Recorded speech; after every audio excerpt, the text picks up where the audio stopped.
Welcome to Wadsworth History on Film, a program presented by the Wadsworth Area Historical Society and designed to record the oral history for Wadsworth and its posterity. Today we have the class of 1950, and I'm going to introduce them. I'll probably introduce them by their maiden names. Ralph Pisanelli, class of 1950. Donna Fried Maxson, 1950. Walter Gehring, 1950. And Virgil Kappas, 1950. And I know all of these people personally, and many of the things that they're going to say are going to be of interest not only to the people in the class of 1950, but to anybody else in Wadsworth, because they represent a segment of Wadsworth which is fast decaying, but so long as they're alive, they're going to be able to tell you about it. Donna promises that she's not going to tell on the fellows in terms of what they did, that they don't want their wives and families and all that to know. But Donna, if you want to, it's perfectly okay, because we can edit it out if we have to, but we aren't going to edit anything, so anything. Let's tell a little bit about yourselves as we go here. Virgil, we'll start with you, since we started up this end. Virgil, we'll start with you. Tell us who you are, where you're born, your brothers and sisters, parents, and all that kind of thing, so we get a feel for who you are, because not only are you the class of 1950, but you're a native of Wadsworth, you're a native of Wadsworth, you're a native of Wadsworth, you're a native of Wadsworth. We can go back almost 70 years for you people. So, Virgil, give us a start. My goodness, when you said 70, that kind of is a figure that hits you in the eye. It's not quite 70 yet, but it soon will be. Yeah. I'm 2 years ahead of you fellows. I'll be right. 70 my next birthday. I'm Virgil Kappas. My parents were Harold and Levon Kappas. My mother taught for 20-some years down at what's now known as Isham Elementary. Math? She taught math? Yes. Algebra? And when Vernon Isham was principal at that time. I have a brother who just passed away recently, Roger, my sister 1 year younger, living in Lynchburg, Virginia? Virginia. And Tell us your sister's name. Miriam. Miriam. M-I-R-I-A-M. And she, I think, probably played for you. She did? Sometimes when you were doing your singing, high school Right, singing. that's exactly right. Incidentally, we spell everything we possibly can, because, you know, we know how to spell it today, but someone might not pick that up later on. So this is not a finished product. All we're doing here is gathering data, and then someone 50 years from now or 100 years from now will look at you and say, well, gee, that's Virgil Kappas. He had a sister, Marion. Now it's Miriam, M-I-R-I-A. Yes. Go ahead. I guess my roots go back to my grandmother was a whatever you call a person in a hotel at that time at Fixler's back in the mid-1890s. Your grandmother was a Fixler then? No, she was a Yoder. She was raised as Amish, and as there wasn't room for them on the farm, so they had to go out and find jobs, and then met an Englisher and married an Englishman, Warren Coleman at that time. And I graduated in 50, not very distinguished, but was a member of the class. Went to Ohio State, graduated with an agriculture degree, served in the Army 2 years, and then taught the rest of my time at Buckeye High School as a vocational agriculture Tell us teacher. a few of your honors that you received upon retirement, Virg. Well, of course, the proclamation from Representative Batchelder, one of the things there, the kids got together and gave me a trip on a cruise. We always had those when we were growing up. You know, we had like everyone was ready. It's a log down Silver Creek. We were on the boat, probably 15 minutes, and we discovered my wife had claustrophobia, so we were off the boat before the boat ever got underway, so we didn't get on that cruise. But received into agriculture, they have honorary degrees of membership, and they call them an American Farmer degree, and I received a state American Farmer degree. And you lived where in Wadsworth, west of town? Lived in River Styx, about Right a quarter of a Styx. mile from River Styx. South and a little bit east. Yes, and we, of course, went to school through the 9th grade at what was then called Centralized. And I guess we have served under what are now icons, our class. We went to school under Isham. That's right. We went to school, our principal was O.J. Work, which is right. named after him. Our Another icon. Coach and teacher, Art Wright Stadium. So Art Wright we've Stadium. known these people as they perform their We career. knew them as human beings rather than bricks and mortar. Yes, That's right. absolutely. And you're a barber shopper. Tell us about that. I've sung in barbershop off and on in the organization about 37, 38 years, and sang in a variety of quartets, none of them very famous or award-winning, but we've enjoyed it, and had some local people that have sung with me from time to time, Roger Greckney, for example, Jerry Whitman, some of those names from the past there.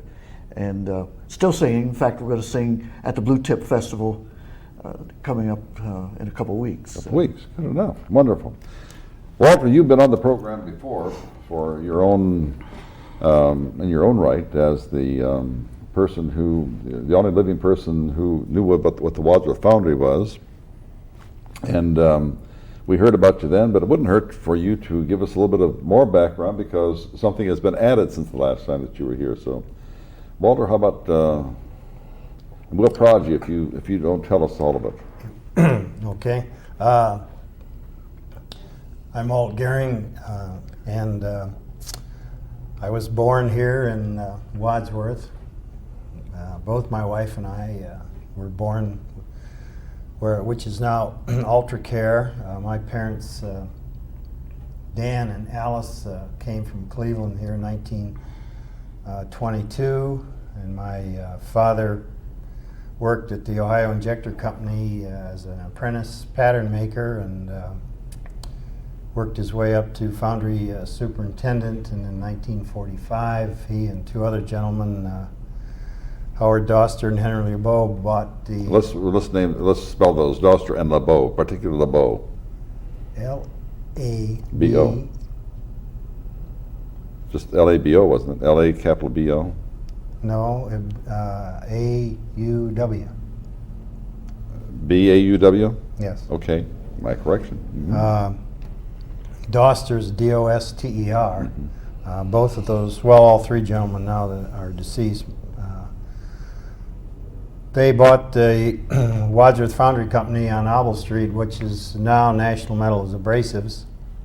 So basically I grew up in the foundry industry and have worked there all my life. I graduated from Wadsworth High School in 1950, obviously, and I went on to the University of Dayton. I received a degree in, I majored in industrial engineering and a minor in mechanical engineering. I served 2 years in the armed forces after graduation, and I spent most of my time in White Sands Proving Grounds in Fort Bliss, where I was in charge of civilian engineers, and we shot a lot of missiles off at White Sands Proving Grounds, and that was really an interesting experience. After the service, I came back home, and my father said, I need you, so please come home, which I took a little tour. It took me 2 weeks to get home, but I got here. And stayed in the foundry till we sold the company. We sold it in 1967. My father passed away then. And then I moved around in the foundry industry from the 1970s. I think I had about 5 different jobs, and was learning the trade, I guess. Brothers and sisters? Yeah, my brother Bob, which was 10 years older than me, he died in open heart surgery in 1964. And my sister Rita, which is 8 years older than I am, she lived in Columbus for close to 40-some years, and she now lives in Wadsworth, up in the Great Oaks area. Betty and I... Betty who? Betty McEntee Gehring. Okay. And we're going to come to that name again in a couple seconds, so that's why I wanted you to say it. And virtually, your wife's maiden name was what? Kim Wright. And Father her- was a pastor up in Valley City area. Tell her first and last name and spell her last name. Okay, Esther Kim Wright, Kemrite. Okay, good, thanks.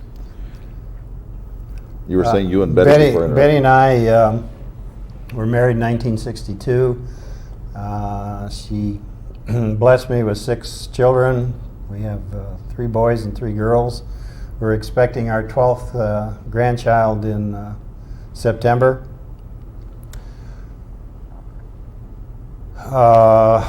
In my extracurricular activities, I guess, in 1970, myself and partnered up with Elmer Larson, and we purchased 36 acres on State Street, which is known as the L&G Real Estate Development. And we started out clearing the land and moving the stream and those kinds of things. And today we've got 15 buildings and about 140,000 square feet under roof. Got 18, 19 tenants down there, approximately 200 jobs.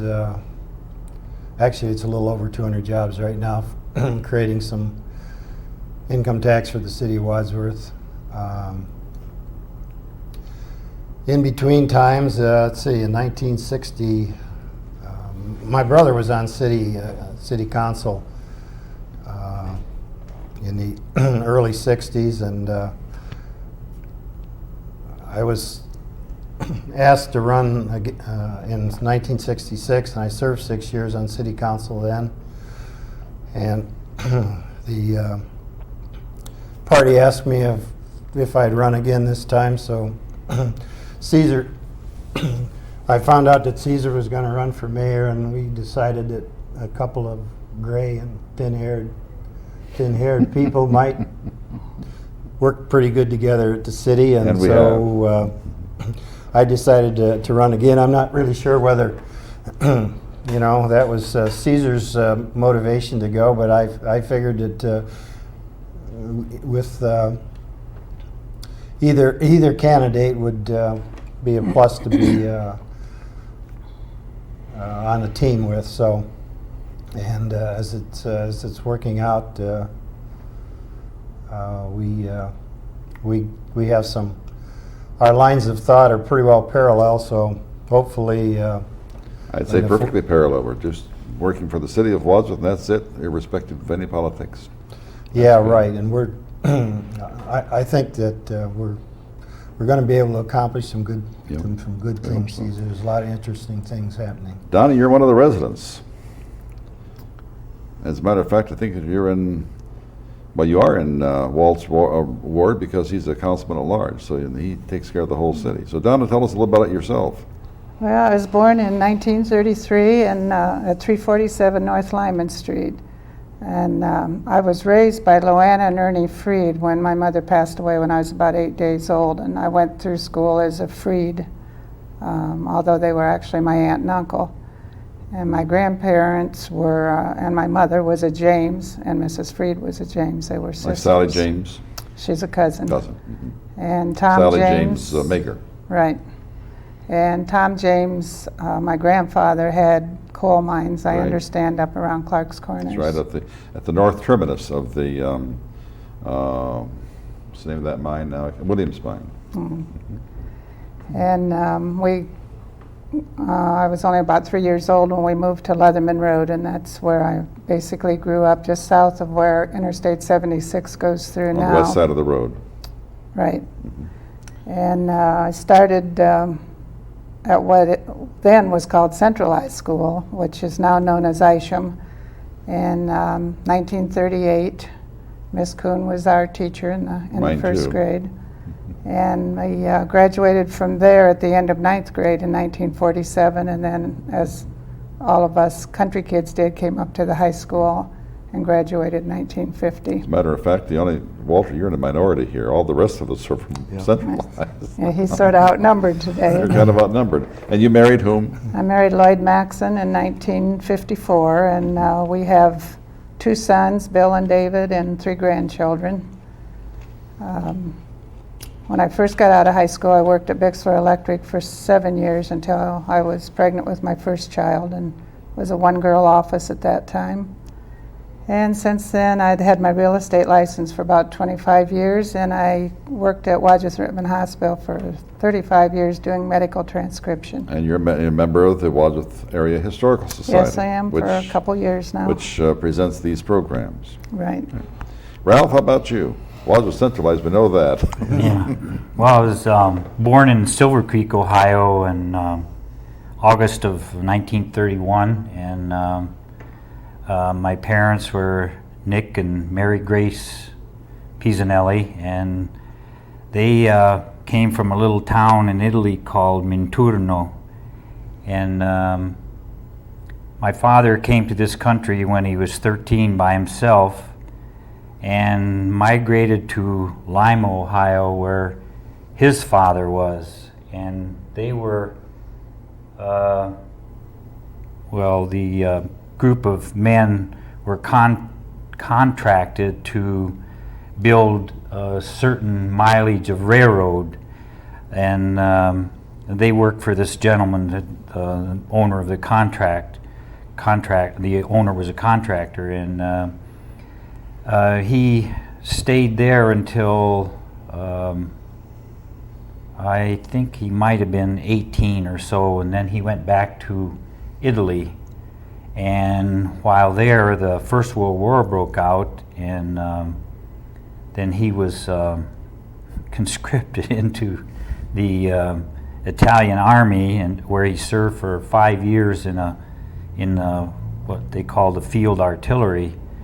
And after that, he came to this country and came to Barberton, Ohio, and then he sent for my mother and my 2 oldest sisters, Caterina and Pasqualine, that were born while he was in Italy there, and sent for my mother and them, and they came to Barberton, Ohio, and then subsequently moved to Silver Creek on a parcel of land, at the top of the hill, just up from you, where your mom and dad had a small farm. And it was very similar to the terrain where they came from in Minturno. Nice hilly slopes, and so they put their vineyard in there and had garden, and somewhat like your parents. Big gardens. There was never a spot that couldn't have vegetables on it, and all the work was done with hand tools. We had no mechanized machinery that we could use until later. My father bought something like a rototiller that was a killer. And then the house that I was born in there in Silver Creek has been remodeled somewhat, and I don't know the young man's name who owns it at the present time. You just sold it. Oh, he just sold it, probably for a considerable sum more than what he bought it for. I'm positive. Yeah, right? But it was a good place to grow up, and we, like all the other Italians, my dad made a number of barrels of wine, as maybe Virgil and Walt can attest to.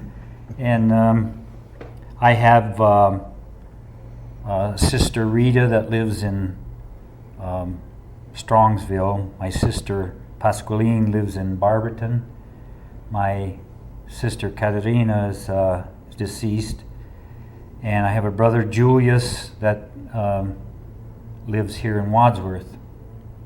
And I, along with Don and Virgil here, went to centralized school, and Got to get the other brother in or we'll have problems. yeah, Mario lives in Parma Heights, and he taught school in Wadsworth for a time, and then he taught at Cayuga Community College. And you taught where? I taught school at Well, I taught a year in Wadsworth. I was a sixth grade principal, or sixth grade teacher, and I coached football at the high school. And then from there, I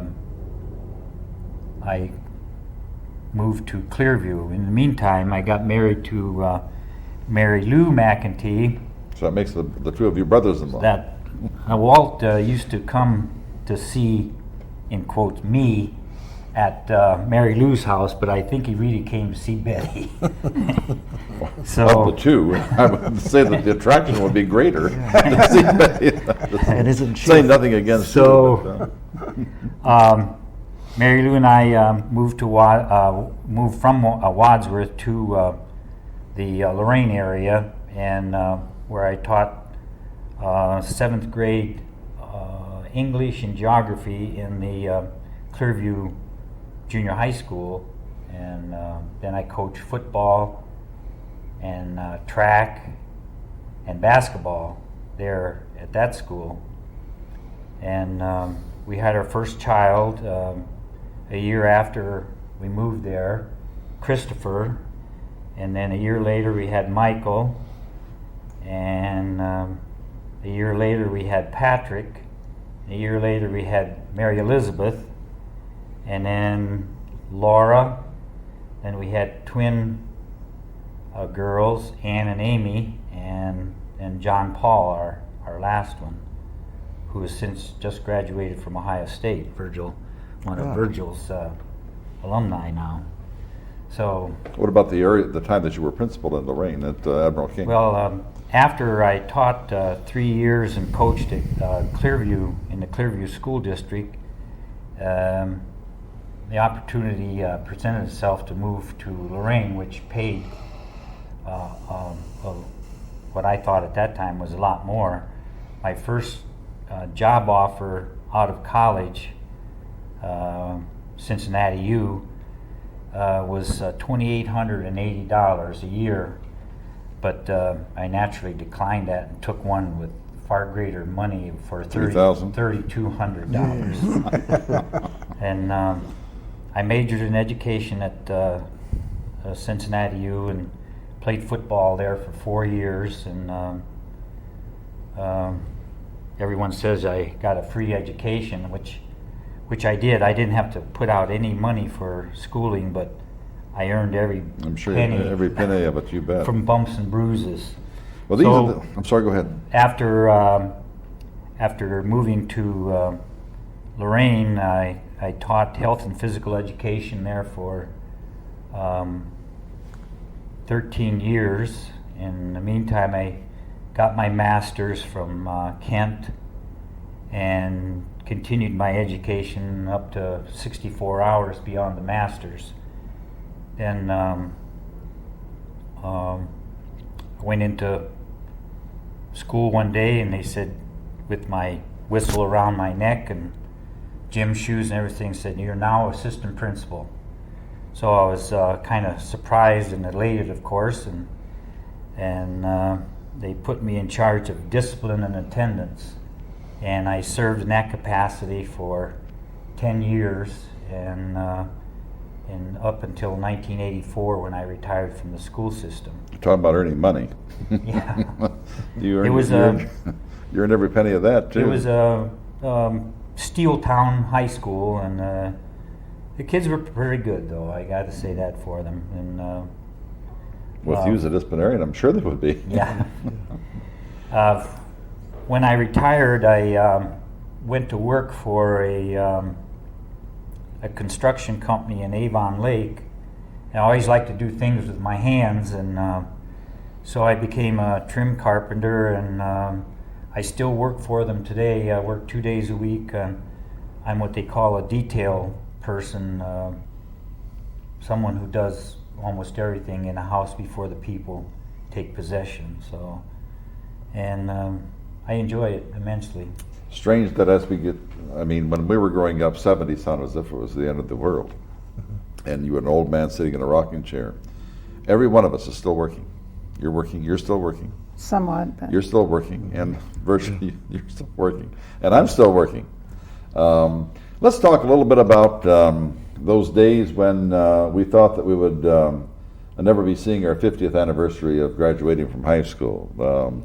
In high school, what were some of the things that were going on in 1950? We had just gone through a war. The war was over in 1945. And for 5 years, there was a reconstruction period, as it were.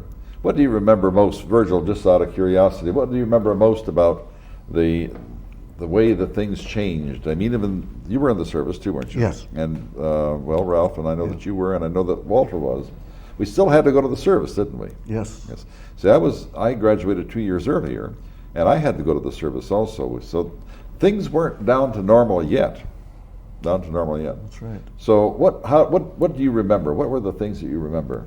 Of course, I think one thing that affected me personally is I wanted to take vocational agriculture, and that was one of my big goals because I'd been up to the class where my brother was taking it. Mr. Morningstar taught. Morningstar, and of course Lloyd Morningstar. Lloyd Morningstar ended up in Michigan, taught there for many years after. But he got drafted. They couldn't find anybody, and by then they'd boarded up the swimming pool. That's right. Down below, and taken away the shop. It was into something else, and so we were trying to petition to get somebody, but there just wasn't anybody yet. No one available. That's Just one weren't, thing. How about you, Walter? What do you remember about those days just prior to your graduation? Well, I remember, I guess from a family standpoint, I remember my father working long hours because when they acquired the foundry, it was in pretty bad shape. Likewise, I was my dad said, "You're a big strong fellow," and I need big strong fellows. So I think I painted every outside ventilator and everything else on that foundry until I was old enough to work Get inside. a real job. Yeah, and then I got a nice big shovel. He said, "Move this from here to here." Yeah. I remember working with Dick Straighton in 1948 because Dick Straighton is one of your classmates. yes, and he's just recently, within like last week, is deceased. His dad had a roofing company here in town. What was the name of that roofing company? I don't remember what the name of it was, but I'll tell you, it's located right off of Broad Street here on Bob Schaefer's. It was located in that barn. That big barn back there. Back of Bob Schaefer's. City Roofing or something like that. City Roofing is exactly right. Mm-hmm. And at that time, business was bad at the foundry, and Dad had to lay off several people, so I couldn't work for him that summer. And the major thing we did that I still remember, because Jim Clifford worked with us too. Jim Clifford is also one of your classmates. We put we coated all the roofs which was high school at that time, and it's a Central Middle School, and we had to, of course, carry everything upstairs, pull it up on the roof by hand, and when we got around to the back of the building on the injector side, that was a real challenge to paint that, and I guess I didn't know any better because I was the only one that would climb up that ladder, which is essentially vertical, and was sitting on the back of Mr. Straighton's truck so I could get up to the top, and but we managed to get it painted. Now we decorated the premises a little bit. A little bit. I remember we put some.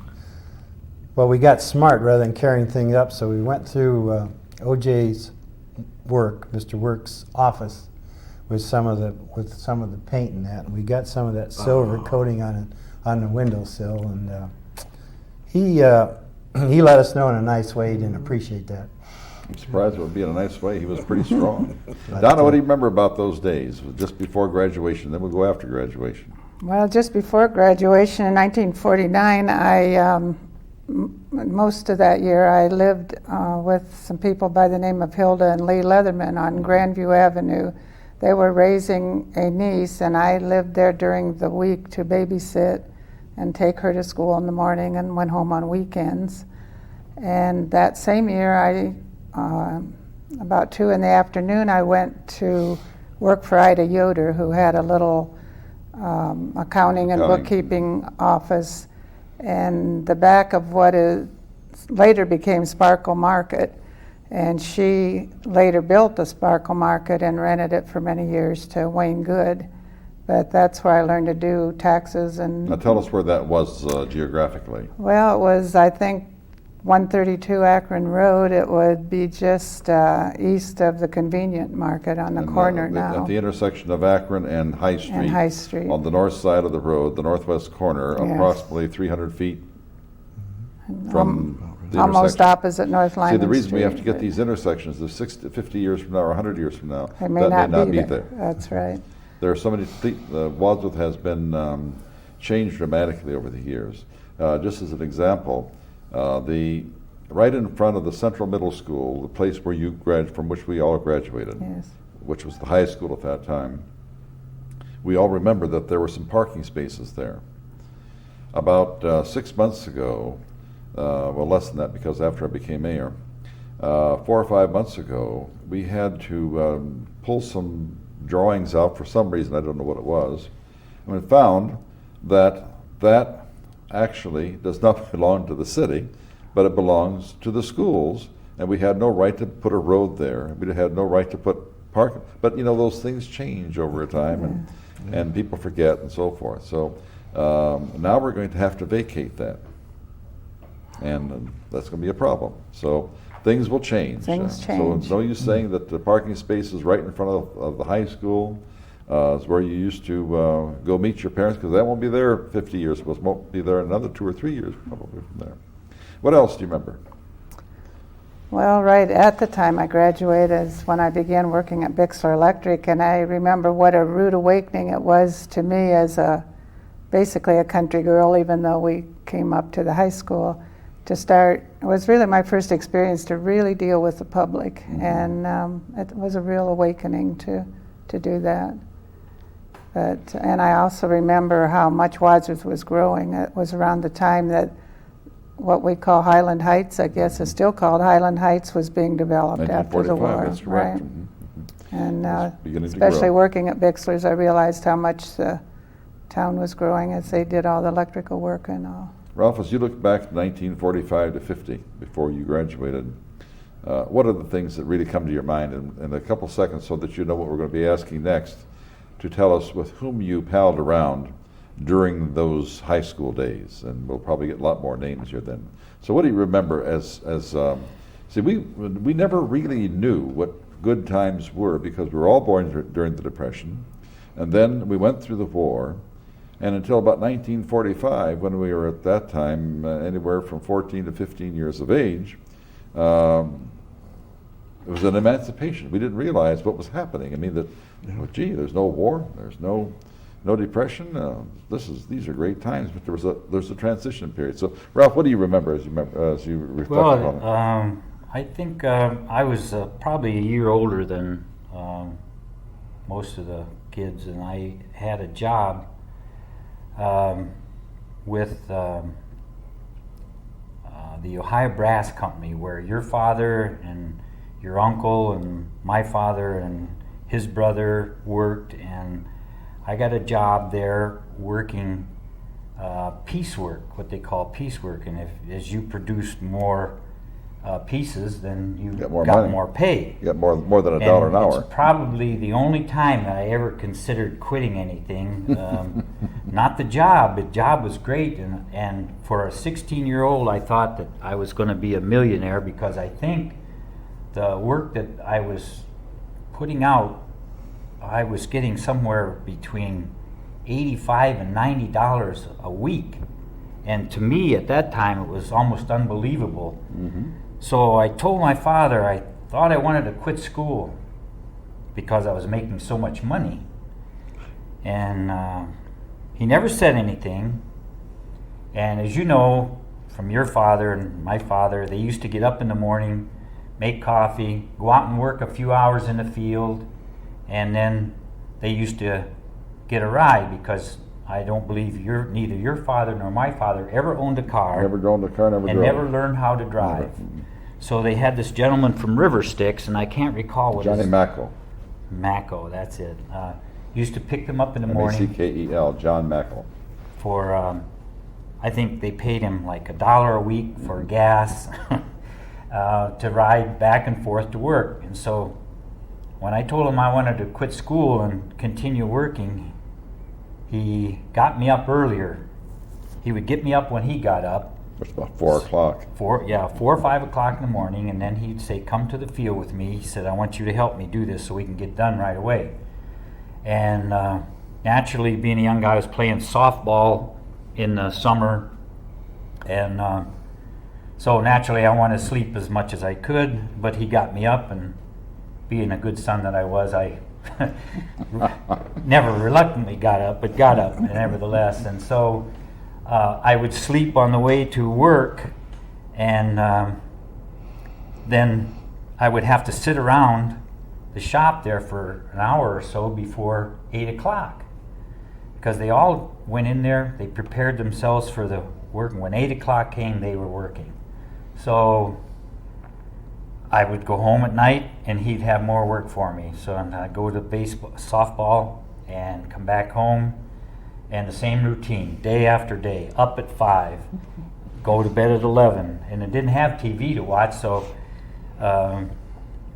then I said, boy, this is really getting tough. And I think in his way, that's the way he told me to stay in school, and I I went back to school that fall and Enjoyed it. enjoyed it. But Then- I knew that that was not the life for me, getting up at 5 in the morning and going to bed at 11 and going in the fields again and again and again. I'm sure he spoke. That was it. Let's start with Don on this one. Who were the people you palled around with, and who were the new people that you met, and who were the ones that you brought from Centralized, and all of that? Well, one of them that was not from Centralized that I became a good friend with was Ellen DeCola. Ellen And, DeCola, who's now dead. Yeah, she passed away when she was only 37, I think. She had that lupus lupus erythematosus. with that long name, Yes. horrible name, yeah, poor thing. And she went to Kent State and began having symptoms while she was still in college, I remember, and had gone and spent some weekends with her at Kent. And Sue Kilmer, who's now Sue Willen, she was a good friend too. And She had a sister, Frida. yes, Frida Kramer, Clayton Kramer's wife. And of course, a lot of the ones from Centralized, we started in first grade, went all the way through. I was looking at some pictures earlier today of that were taken out at Billman's, Milo Billman's folks. And Milo Bildman is now dead. too. Yes. He died not too in long ago. April of this year. Milo and who else were the healthiest people in 1944? Milo in His, particular was the And healthiest. his older brother was. And his older brother? Wasn't it the healthiest boy in Medina County Medina or County. something? It Or was, Ohio, I think. Ohio. Oh, was it Ohio? Was it Ohio? I think it was Yeah. all of Ohio. I remember it was And written who up was in the the girl? paper. Wanda Wanda Jacobs. Jacobs, right. Arlo was neighbor of yours. Yes. Arlo. But her maiden name was what? Billman, Wanda Billman, the brother and sister, that's right. Milo's sister. And Arlo Jacobs then married Wanda. Yes. That's right. Arlo Jacobs was also in your class. Yes. And in some of these pictures I looked at that were taken at Billman's, Arlo was in the picture, Ralph was in it. You have any pictures here for that? I don't have those pictures. Well, I have sevevel class We'll pictures. take a peek at those in a couple of minutes. Okay. Who were some of the ones that you met when you first went to the high school besides Ellen DeCola? I remember a particular Eleanor Fixler. We used to sit, I suppose we all did, alphabetically in auditorium seats. Right. Except And, in our case, I sat between Joanne Cahoon and her brother because they always fought. So Oh. I sat between- Well, I know, well, and Walt was close to me in those seats, and Eleanor Fixler. There were a lot of them when you'd have to take a little time to stop and think about Of them. course. How about Walt? Do you remember some of the people that you met, new and old? Well, two people that come to mind since we grew Besides up Betty? together. Besides Betty, Mary Bremen Friedley and Tom McAdam Of course, we grew up as 4-year-old. I think I was something like 4 or 5 when I moved up on Highland Avenue, and so we went through the Wadsworth school systems, starting at Lincoln, and then to the Central School, and then the Wadsworth, the high school too there. And so Tom and Mary, then when we got into high school, and I met,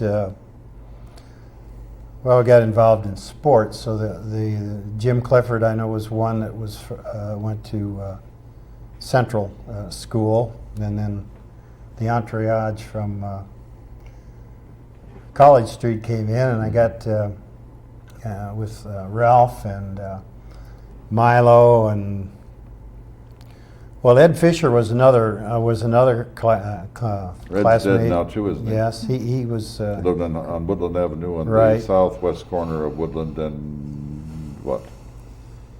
Prospect. Prospect. Yeah. And I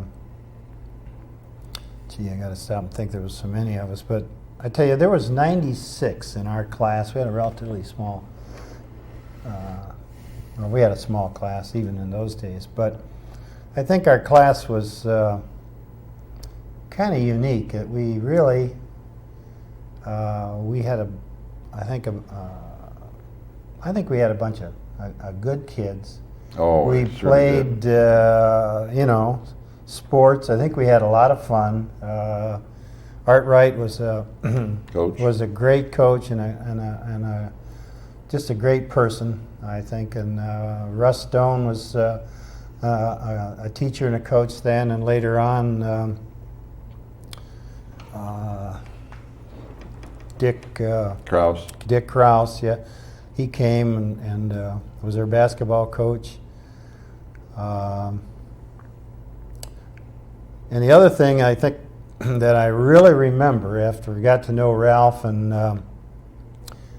they would have the football team. He and his mom and dad and his sisters would, and I can't tell you,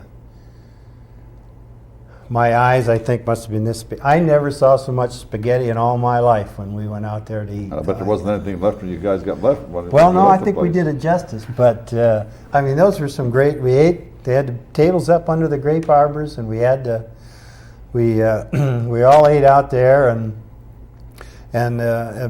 being, I assume this was an Italian, if we, when it's Italian custom, I know that if 2 or 3 of us would be out doing something, and we'd go stop at Ralph's house, and his mom and dad spoke broken English, but you had to have a glass of Nick's wine, and really it was, he'd be kind of insulted if you didn't have a glass.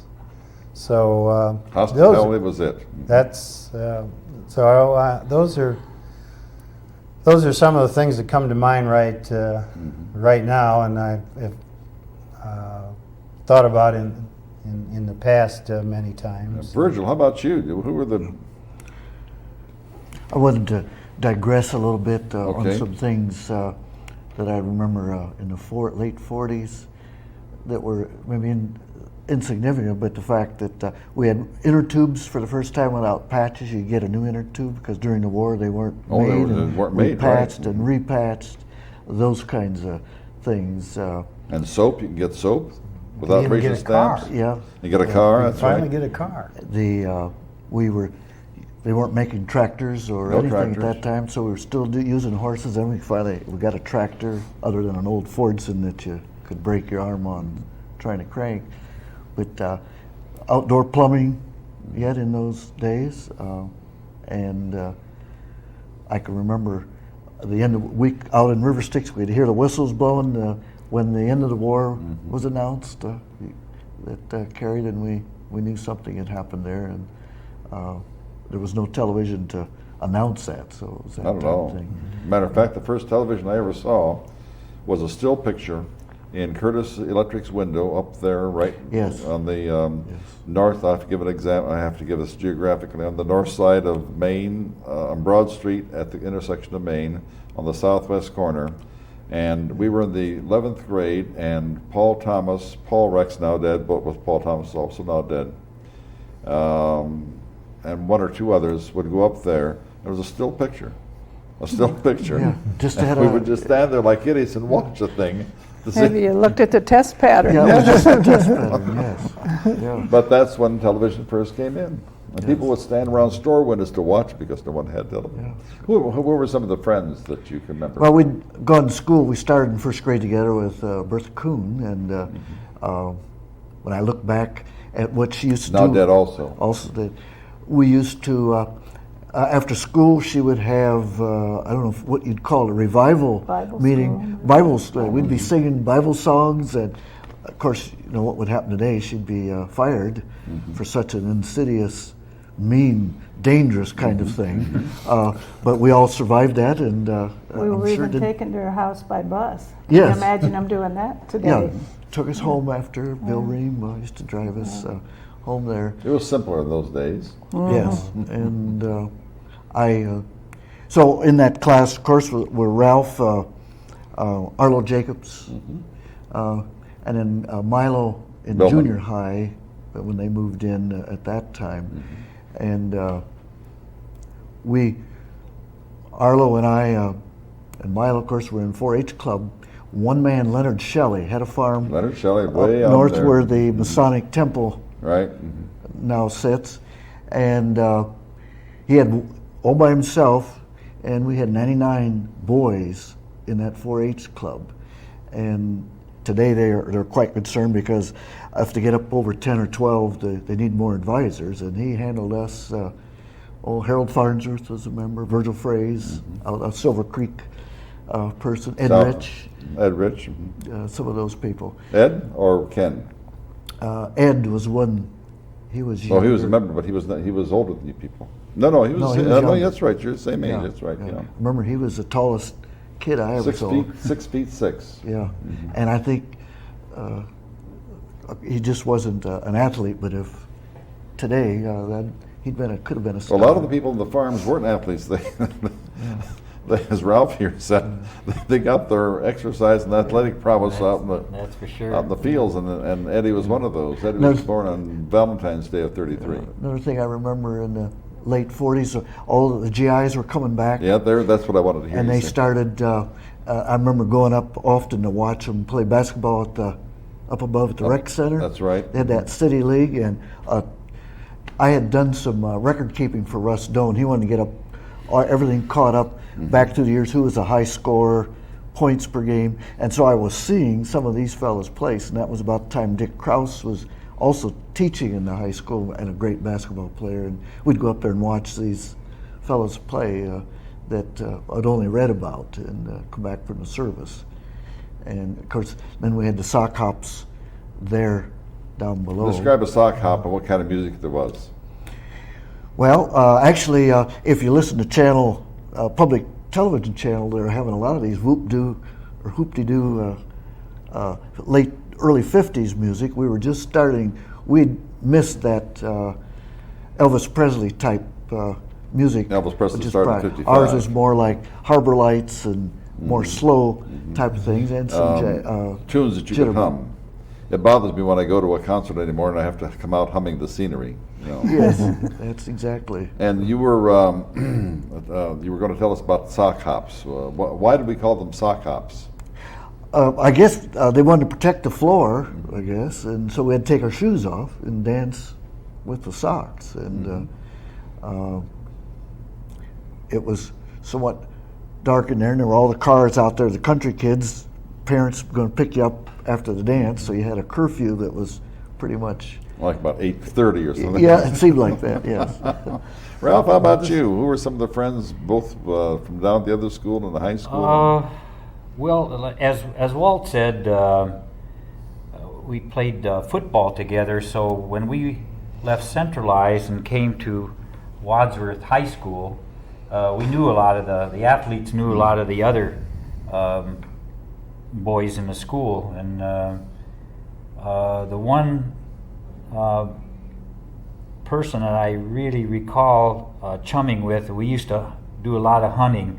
Well, there was Jim Waltz, he lived on a farm South of town. south of town on I think it's 94, 94, well, now just north of Mountain the Road. county line road somewhere. On the east side. And so Jim and I used to hunt together, and Sister Judy's still in town. Nunzio DePietro, now dead. and he died from Lou Gehrig's That's right. disease. And Strong as an ox. he was a bull. He was a good baseball player. He was a pitcher, if I recall. And Yeah. I never played baseball in the spring because that was a time when there was planting to be done, and I worked on the neighboring farms. And I think one spring I worked for Milo Billman's parents plowing, and he used to go there, and she used to feed himself and me after school. And as Walt said, you never saw so much food. She just piled the food up there, and I used to plow from the time I finished eating until the manifold was red hot in the night sky, and then I knew it was time to quit. Then they would take me home. So I never had the opportunity to play baseball. Now, where did Billmans live, incidentally, Ralph, since you've They been... lived on County Line Road, about just south of the Sharon Center line. And it was interesting that there was a family just on the other side of the line that used to live in Silver Creek, and I can't remember, the name escapes me at the moment, but Well, the Hans were Hans up there. lived south of Billmans, No, but that's you're talking not- about on the other side of the road, on the Yeah. Summit County side of the road? it was on the Summit County side. They used to live in Silver Creek. They used to live in Silver Creek. Describe them. I bet we'd come up with it. Reese's? No. They were. I don't think there were any boys, but there were some girls, quite attractive young ladies, and You'd remember that. Remember that. Remember that, You're yeah. not talking about the McDermotts, are you? no, it wasn't McDermott. They had three beautiful daughters and one Um, son, very good-looking son. I, They live in the farther south of the I county remember line. the name, and then when I started talking about it, Well, if it comes to you, Yeah. we all have the same disease, 3 letters long, age. Our senior moments. So, but Nunzi and I used to hunt a lot, and like Walt said, Jim Clifford and Eddie Fisher and Tom McAdams, and it was like one big group. And I don't know if maybe Donna was in on those or not, but Oh, she was a good girl. She wouldn't be on what you're going to talk about, when we Ralph. were like sophomores on the JV team, Milo Billman had a Superior bread truck that was probably would have been condemned at this day and age. It was rusty, and it was like a hayride. And we used to go to the varsity basketball games in this great big green bug, this Superior bread truck, and it was a ball. We just had such good times together, and Remember that was- old truck that Arlo had too? Arlo had an an old. antique vintage. There was Well, there was a Ford, Model A Ford, wasn't it? With it was a Model A. It had straight windshield. Yeah, Uh, but it didn't the have wooden- a long wooden bed on it. sides on it. And like Wooden an- sides, yeah. Mhm. and no safety glass in it. It was all just regular window glass. We had seatbelts, though, don't you think, Ralph? We had too Yeah. many people in it. You couldn't have flown out no Yeah. how. But that, and at that time, I don't know about, but the kids never thought about abusing alcohol. In fact, on those hay rides that we had with Milo, I don't recall anyone ever No, that taking never came up. and smoking was No. if you saw somebody smoking, it was you were kind of Scandalous, appalled. right. Yeah.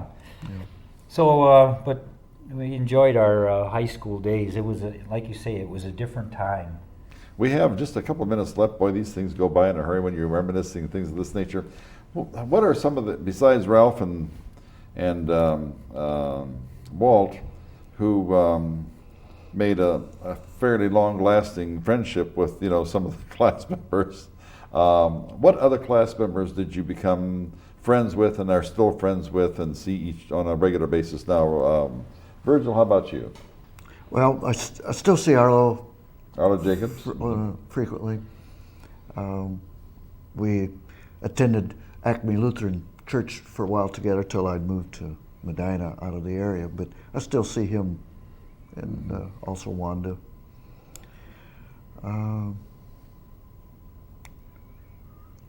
I think that's probably the only. How about you, Walt?